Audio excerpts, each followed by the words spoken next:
নামাজ, রোজা, হজ, যাকাত, জিহাদ। মৌলিক ইবাদত কয়টা? তাহলে এক আকায়েদ, এক কি? দুই ইবাদত, তিন। বলেন তিন। ইসলামের সমস্ত বিষয়গুলো কয় ভাগে বিভক্ত? কয় ভাগে? একটা বাকি আকায়েদ। বলেন একটা বাকি, দুই, তিন। মুআমালাত, বলেন মুআমালাত। ছাত্র যুবকরাও বলো, তোমরা তো ইয়েস নো ভেরি গুড কত কিছু জানো, দু চারটা ইংরেজি তো জানো, তাহলে তখন দু চারটা ইংরেজির সাথে আরবিও তো জানো, জানার দরকার। বলেন মুআমালাত। আরো জোরে, আরো জোরে, আরো জোরে। মুআমালাত মানে লেনদেন। আরো জোরে, মুআমালাত মানে কি? মুআমালাত মানে কি? ইসলামে লেনদেন আছে না নাই? ইসলাম অনুযায়ী লেনদেন করা ফরজ, ফরজ, ফরজ। বলেন কি? আরো জোরে কি? চার। বলেন উকুবাত, উকুবাত। বিচার ব্যবস্থা। ইসলামে বিচার ব্যবস্থা আছে না নাই? ইসলাম ন্যায় এবং ইনসাফের বিচার ব্যবস্থা দিয়েছেন না দেন নাই? হ্যাঁ, পাঁচ। লম্বা করে পাঁচ নম্বর। পাঁচ নম্বর আখলাক। আখলাক মানে কি? বলেন আখলাক মানে কি? আরো জোরে, আখলাক মানে কি? আরো জোরে, আখলাক মানে কি? চরিত্র। চরিত্র কয় প্রকার? সৎ চরিত্র, অসৎ চরিত্র। আত্মান কষ্ট হয়ে গেছে আপনাদের? কষ্ট হয়ে গেছে? আমার কথা মনে থাকবে না পরবর্তী বক্তাদের কথার ফাঁকে আমারটা ভুলে যাবে? আরে মনে থাকবে ইনশাআল্লাহ। ইসলামের বিষয়গুলোকে ওলামায়ে কেরাম, ফুকাহায়ে কেরাম কয় ভাগে ভাগ করেছেন? আরো জোরে, কয় ভাগে? এক নাম্বার কি? এক নাম্বার কি? এক। সামনে আসো, সামনে। এদিকে বসো।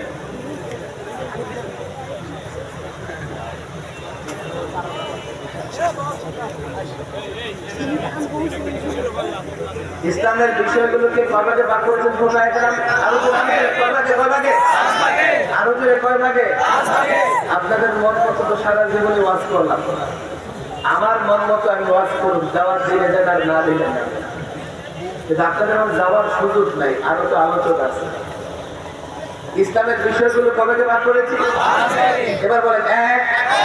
আরো জোরে, এক, দুই, তিন। মুআমালাত, তিন। চার, উকুবাত মানে বিচার ব্যবস্থা। ইসলামী বিচার ব্যবস্থা আছে না নাই? পাঁচ। বলেন আখলাক। পাঁচ নম্বরের মৌলিক বিষয় আখলাক। বলেন কি? আরো জোরে বলেন কি? সম্পূর্ণ দিন যদি আমরা মানি, দিনের উপর যদি আমল করি, পাক্কা মুসলমান হই, তখন গোটা দুনিয়ার কাফের আমাদের কিছুই করতে পারবে না। কথা ঠিক না বেঠিক? অনেক যুবক এখানে আছে, মাদ্রাসার ছাত্রও আছে। মাদ্রাসার ছাত্রদের জন্য আমার একটা সবক। দেখো, পূর্ণাঙ্গ দিনের ভালো করে বুঝো, ভালো করে বুঝো। অন্ধের মতো হাতি দেখবার চেষ্টা করো না। জাতিকে অন্ধকারে রেখে হাতি দেখাবার চেষ্টা করো না। যদি এমন হয় তোমরা আলেম, তোমরা দিনের দায়ী, এই সমাজে থাকতে পারবে না। প্রায় বলি আমি জানি না এই জাতি সজাগ হবে কিনা। খ্রিস্টান পাদ্রী, খ্রিস্টানদের মৌলবীরা কোন রাষ্ট্রে বসবাস করে? ভ্যাটিকান সিটি, পৃথিবীর সবচেয়ে ক্ষুদ্র রাষ্ট্র, এবং সেখানে কোনো নারী প্রবেশ করতে পারে না। আপনারা একটু খোঁজ দিয়ে দেখেন কেন তাদের জনগণ তাদের মৌলবীদেরকে ভ্যাটিকান সিটিতে পাঠিয়ে দিয়েছে। এই জন্যই মৌলবীরা ভাগাভাগি করে দিয়েছে। মৌলবীদের জন্য তারাও একটা ভাগাভাগি করে নিয়েছে। রাষ্ট্র আমার আর গির্জা আপনাদের। এখন মৌলবীরা বলে আমরা শুধু গির্জায় থাকবো না, আমরা রাষ্ট্রেও কি করব? অংশীদারিত্ব চাই। তখন জনগণ ওই মৌলবীদের ধরে পাঠিয়ে দিয়েছে কোথায়? ভ্যাটিকান সিটিতে। কারণ একটাই, ওই মৌলবী, ওই খ্রিস্টান পাদ্রীরা তার জাতিকে তাদের ধর্ম বুঝাইতে পারে নাই, আর তাদের দ্বারা সেটা সম্ভবও ছিল না। কেন? ১৫০০ বছর আগে খ্রিস্টান ধর্মের মেয়াদ শেষ হয়ে গেছে। আজ থেকে ১৫০০ বছর আগে মেয়াদ উত্তীর্ণ ঔষধ দিয়ে চিকিৎসা চলে না, রোগী সুস্থ হয় না।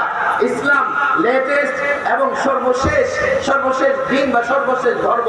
কিয়ামতের আগে আর কোন ধর্ম আসে না, আসবে না। Islam the complete code of life. আমরা যদি ইসলাম মানি, ইসলাম প্রচার করি, এবং আমি তো এটা করি, আমি চ্যালেঞ্জ করে বলি, এমন কোন সমস্যা নাই যার সমাধান ইসলামে নাই। সেটা যাই হোক, ব্যক্তি জীবন হোক, সমাজ জীবন হোক, রাষ্ট্র জীবন হোক, আর যাই হোক না কেন, অর্থ ব্যবস্থা হোক আর বিচার ব্যবস্থা হোক, সব সমস্যার সমাধান ইসলামে আছে না নাই? ইসলাম ধর্মের মেয়াদ আছে না নাই? আমি ছাত্রদের বলি, তোমরা তালিমের পাশাপাশি দায়ী হও, দায়িত্ব নাও, যৌক্তিক জায়গা থেকে, প্রমাণ এবং বিশ্লেষণের জায়গা থেকে জাতিকে ইসলাম বোঝানোর দরকার আছে না নাই? এই যুবকরা যদি ইসলাম বুঝে যায়, তাহলে 1.5 কোটি ইহুদির হাতে 200 কোটি মুসলমানদের মার খাওয়া লাগবে না। কথা ঠিক না? আমাদের যুবকরা তো ইহুদিদের ইতিহাসই জানে না। আমাদের যুবকরা মসজিদ আকসা, বাইতুল মুকাদ্দাসের কি ফজিলত তাও জানে না। আমাদের দায়িত্ব বাইতুল মুকাদ্দাসের ফজিলত এই জনতাকে শোনান।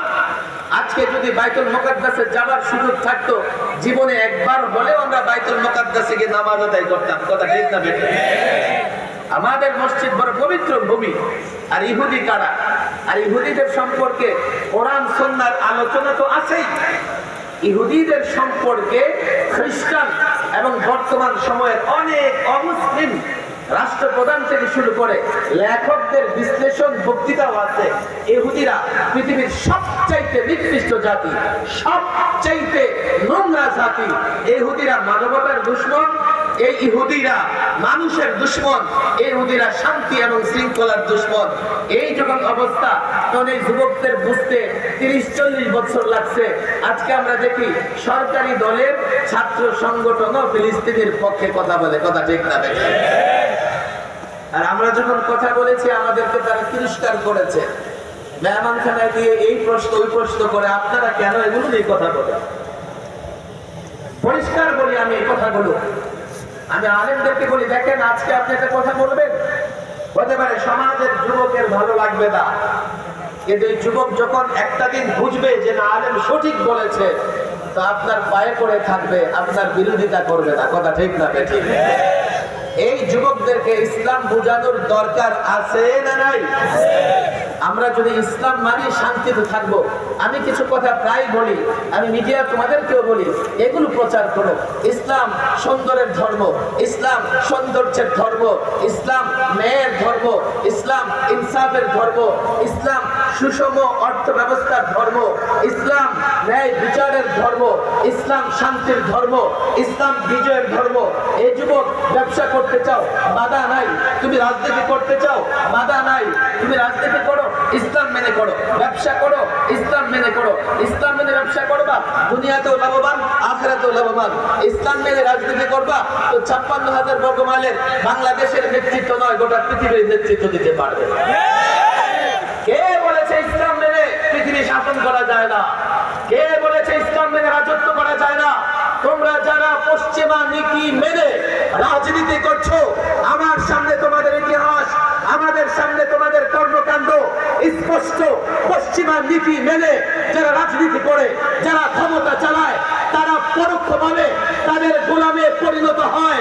তাদের ইশারা ছাড়া উঠতে পারে না, বসতে পারে না।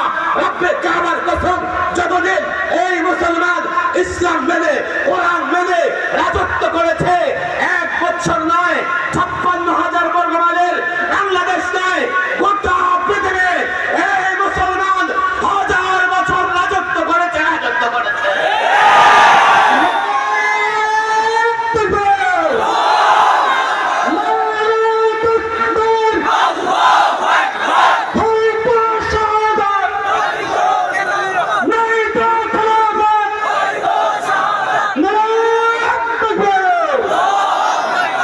যুবকদের বলে, তারা বলবে হুজুর আপনি কোত্থেকে বলেন? তোমার পকেটে মিস্টার ইন্টারনেট আছে, মিস্টার গুগলকে বলো, এ গুগল তুমি আমাকে জানাও তো দেখি মুসলমানদের রাষ্ট্র পরিচালনার ইতিহাস তুমি আমাকে বলো। মিস্টার গুগল তোমাকে বলবে শুধুমাত্র স্পেন, ইউরোপ, মুসলমানরা শাসন করেছে 782 বছর, 782 ইয়ার্স।